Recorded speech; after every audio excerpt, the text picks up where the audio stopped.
Merci pour les croissants. Moi, je t'en prie, avec plaisir. Il y a aussi des pains, des chocolatines. Tu peux me passer la tasse Réseau Cortex, s'il te plaît? Réseau Cortex by Haddock. C'est le réseau des experts de l'entrepreneuriat en Occitanie. Il fédère les acteurs qui accompagnent celles et ceux qui souhaitent créer, reprendre ou transmettre une entreprise. Car devenir entrepreneur, ça n'est pas toujours simple et ce n'est pas moi qui le dis. Je vous demandais de bien vouloir vous présenter et de présenter également Ebiopi par là même, s'il vous plaît. Donc, bonjour, je suis Gaëtan Auriot, gérant de la boulangerie Ebiopi, donc une petite entreprise de 6 salariés à Crespian, dans le Gard. Donc, nous fabriquons des pains et des viennoiseries à partir de farine biologique et de levain naturel. 70% de notre chiffre d'affaires est réalisé sur 3 marchés, Quissac, Nîmes et Sommières. On essaye de fabriquer des produits de qualité, je vous l'ai dit, et de les vendre au bon prix.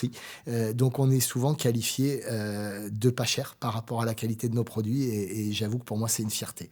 Quand on veut monter une société, reprendre une société, mais il y a plusieurs solutions. Vous avez choisi celui de reprendre quelque chose d'existant. Est-ce que vous pouvez nous en parler? Est-ce que ça, c'est un choix? C'est encore une question d'opportunité, comme le fait de vous lancer dans le monde de l'entrepreneuriat? Je me suis rendu compte que cette dimension de création, le fait de partir à zéro, même en ayant des références à côté, ça crée chez moi un peu trop d'appréhension.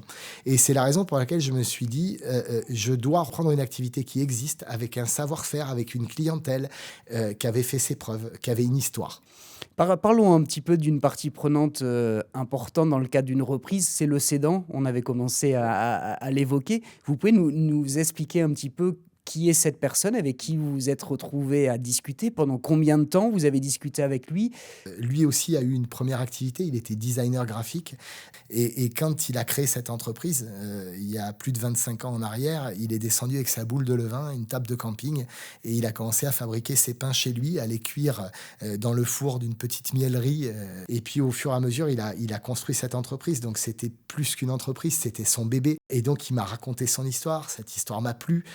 Au cours de la deuxième ou la troisième discussion que j'ai eue avec lui, il m'a dit « Écoute, ça fait 2 ans que j'essaye de vendre et si c'est pas toi, je pense que je vais revendre le matériel. » Et donc là, je me suis senti investi d'une mission. Je me suis dit, il y a plus uniquement la question de ce que je veux faire moi, il y a aussi la question du devenir de cette entreprise. J'ai pas le droit de laisser passer l'occasion parce que si c'est pas moi, peut-être que personne ne la reprendra et je trouverai plus du bon pain. Et donc la reprise, au départ, on est seul avec le cédant, la cédante, ou est-ce que vous, très vite, vous vous êtes fait accompagner par des banques, par des gens de la région, d'Haddock? Mais comment ça s'est passé? Non, pour la prise de décision, on est seul avec sa famille parce que sans ma femme et mes enfants, sans mes proches, je pense que jamais je me serais lancé dans l'aventure. Et après, derrière, c'est uniquement la discussion avec le cédant qui m'a fait décider de reprendre cette entreprise. Une fois qu'on a décidé, ensuite, il faut se demander si c'est possible. Et c'est là que j'ai tapé les portes de la chambre de commerce, de la chambre des métiers. Et j'ai utilisé mon CPF pour faire une formation à la création d'entreprise. Et donc, ça a été comme une évidence. Alors d'abord, il y a eu une première formation, une vingtaine d'heures à peu près, donc financée par le CPF, qui m'ont permis de rédiger mon business plan et le prévisionnel. Et derrière, le fait d'être accompagné par la Chambre des métiers, ça m'a ouvert également des portes. Ça m'a permis de solliciter une aide d'initiative Occitanie et d'un dispositif de la région qui s'appelle le CTR, le contrat transmission reprise. Et ça a fonctionné puisque la région m'a octroyé une aide, une subvention de 30 000 euros.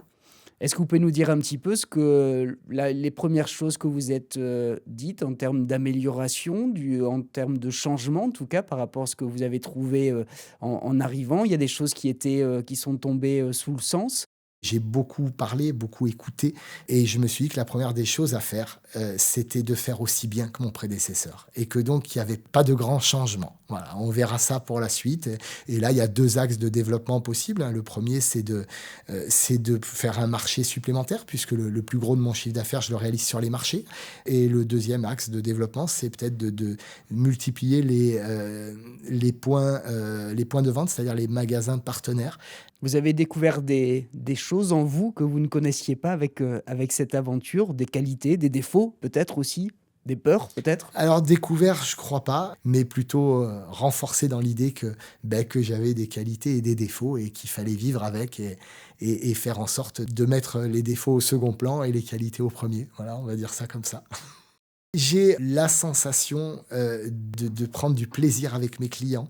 J'ai encore une dame ce matin là, à la table ronde qui est venue me voir à la fin pour me dire j'habite à Vic-le-Fesque, je suis cliente de la boulangerie et c'est vrai que votre pain est extraordinaire.